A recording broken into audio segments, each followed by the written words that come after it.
വർഷങ്ങൾക്ക് മുമ്പ് പ്രിയദർശൻ സംവിധാനം ചെയ്യുന്ന ഒരു സിനിമയിൽ അഭിനയിക്കാൻ വേണ്ടി മാത്രം തിരുവനന്തപുരത്ത് ചെന്നപ്പോൾ അദ്ദേഹത്തോട് ഞാൻ ചോദിച്ചു, ഷൂട്ടിങ്ങിന്റെ തലേന്നാണ്, എന്താണ് പ്രിയ എൻ്റെ റോളൊക്കെ പിന്നെ പറയാം, അഭിനയിക്കാൻ വന്നാണല്ലേ?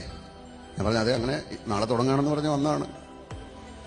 കുഴപ്പമൊന്നുമില്ല, ഇവിടെ ഒരു സാധനം ഇല്ല. ഞാൻ എന്താണ് തിരക്കഥ. അപ്പോൾ എന്തു ചെയ്യും? അതൊന്നും എനിക്കറിയില്ല. താൻ എഴുതുകയാണെങ്കിൽ താൻ അഭിനയിക്കാം. ഞാൻ പറഞ്ഞു, എനിക്ക് എഴുതാൻ അറിയില്ല. എന്നാൽ പിന്നെ വന്ന വഴിയെ പോയിക്കോന്ന് പറഞ്ഞു. വന്ന വഴി പോകാൻ എനിക്ക് അറിയാം, പക്ഷേ ആ വഴി പോയിട്ട് വലിയ പ്രയോജനമില്ല എന്നുള്ളതുകൊണ്ട് ഞാൻ അവിടെ തന്നെ നിന്നു.